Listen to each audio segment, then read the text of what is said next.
Como colocar número de páginas em um documento no Google Docs? Aqui sem enrolação, abre o Google Docs. Eu já estou aqui com um documento de exemplo.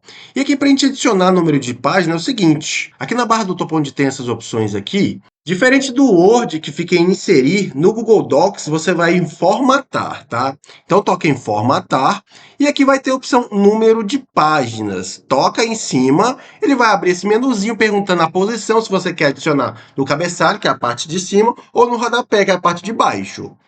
Normalmente é o rodapé, então você seleciona rodapé e aqui você decide se você quer mostrar o número de páginas na primeira página, mostrar na primeira página.